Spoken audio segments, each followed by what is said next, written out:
Lowering your high cholesterol. 6 exercises that will pay off. When you were first diagnosed with high cholesterol, your doctor may have talked to you about exercise.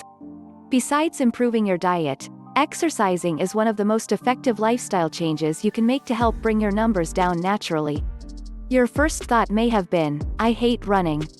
Or maybe you like running, but you've been sidelined lately because of an injury. Or maybe you don't mind jogging, but you hate the treadmill. Running isn't the only way to turn your health around. There's no doubt that it's an effective aerobic exercise, but several other good choices are available that can help counteract the negative effects high cholesterol has on your health. Why exercise is effective at lowering cholesterol. Cholesterol is one of the fatty substances we have circulating in our blood. If we have too much, it can stick to the inside walls of our arteries, narrowing them and increasing risk of cardiovascular disease. It's not only the amount of cholesterol in the blood that affects our risk though. Other factors play a part. One of these is the type of protein that carries the cholesterol through the body. Low-density lipoprotein, LDL, cholesterol is more likely to cause problems. High-density lipoprotein, HDL, cholesterol protects the body from cholesterol buildup. Exercise helps increase levels of HDL good cholesterol. Researchers reported on this in Lipids in Health and Disease. Physically active women had significantly higher levels of HDL cholesterol than sedentary women. Another study published in Arteriosclerosis, Thrombosis, and Vascular Biology found similar results. In men with belly fat, regular endurance exercise increased HDL good cholesterol levels. Exercise may even change the nature of our cholesterol.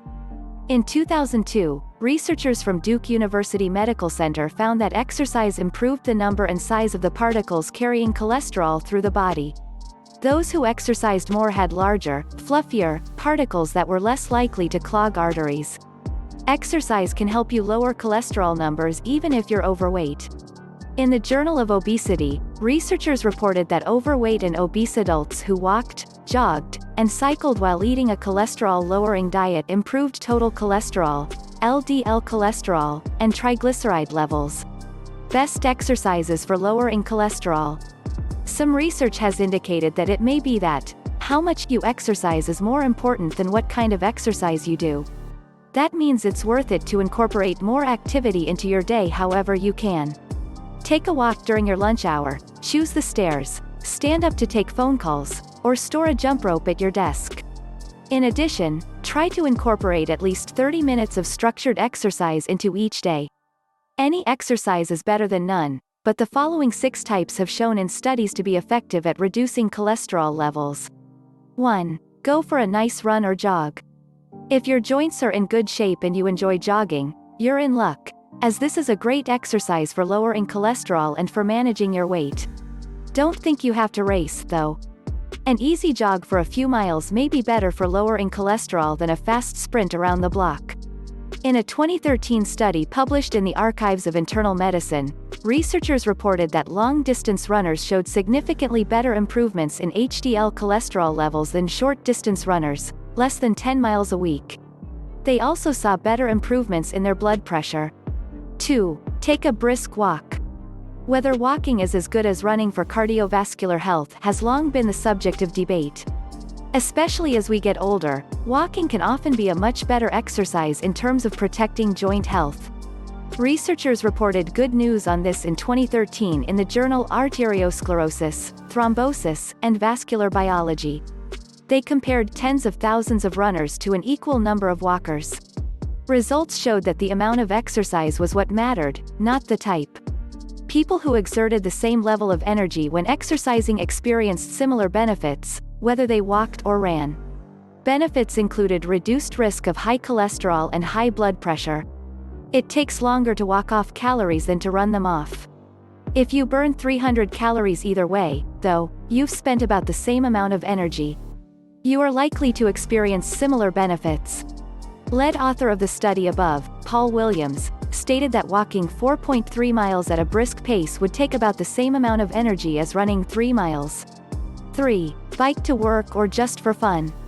Cycling expends about the same energy as jogging, but it's easier on your joints.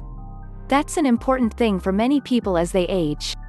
Hips and knees are vulnerable to arthritis, and we all do need to watch out for them. If you're starting to feel some pain in these joints, it may be best to choose cycling over running. If it's possible to bike to work, try it. Studies have shown some positive benefits. Scientists reported in the Journal of the American Heart Association that people who biked to work were less likely to develop high cholesterol than those who didn't. A second study published in Circulation found that cycling reduces risk of heart disease. A group of adults between the ages of 50 to 65 who regularly spent time biking had 11 to 18 fewer heart attacks over the period of 20 years than those who didn't. 4. Take a few laps at the pool. Swimming is probably the most joint-saving aerobic exercise you can do. In a 2010 study, researchers compared swimming with walking in women aged 50 to 70 years. They found that swimming improved body weight, body fat distribution, and LDL cholesterol levels better than walking did. Researchers also looked at the beneficial effects of swimming in men in the International Journal of Aquatic Research and Education.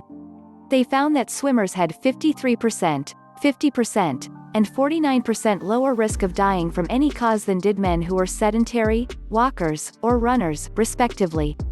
5. Lift a few weights. So far, we've been talking mostly about aerobic exercise. It is the type of exercise most commonly recommended for reducing risk of heart disease. Some research suggests, though, that resistance training is also extremely beneficial for those with high cholesterol. The journal Atherosclerosis published a study showing that those who participated in resistance training were able to clear LDL from their bloodstream faster than those who didn't. Resistance training can also help you protect cardiovascular health. In BMC Public Health, scientists reported that combining resistance and aerobic exercise helped people lose more weight and fat than either of these alone. The combination also created increased cardiovascular fitness. Don't think you're too old to try weightlifting. It helps people of any age. The Journals of Gerontology published a study on women aged 70 to 87 years. Those who participated in a resistance training program for about 11 weeks had significantly lower LDL cholesterol and total cholesterol levels compared with those who didn't. 6. Strike a few yoga poses. After all this talk about aerobic exercise and lifting weights, it may seem odd that yoga would show up on the list. After all, yoga is mostly stretching, right? Studies show, however, that yoga may reduce risk of heart disease. In some cases, it may directly affect cholesterol levels. Researchers reported in the Indian Heart Journal that a 3-month yoga program helped reduce total cholesterol and LDL cholesterol. It also improved HDL cholesterol levels in diabetics. The participants practiced for about 1 hour a day. In a large study review published in the European Journal of Preventive Cardiology, those who regularly practiced yoga showed significant improvement in LDL cholesterol, HDL cholesterol, and blood pressure over those who didn't exercise. Most any exercise will do if you do it often. All of these exercises are helpful for reducing cholesterol and protecting you from cardiovascular disease. You can choose which is best for you based on your overall health, joint health, and lifestyle. There are other options, as well. If you play tennis or dance regularly, you're likely to be expending about the same energy as someone who walks briskly or runs. The important thing is to get in at least 30 minutes of moderate intensity exercise daily, with resistance training 2 times a week. Then add in more throughout your day when you can. Wherever you are, get up and move.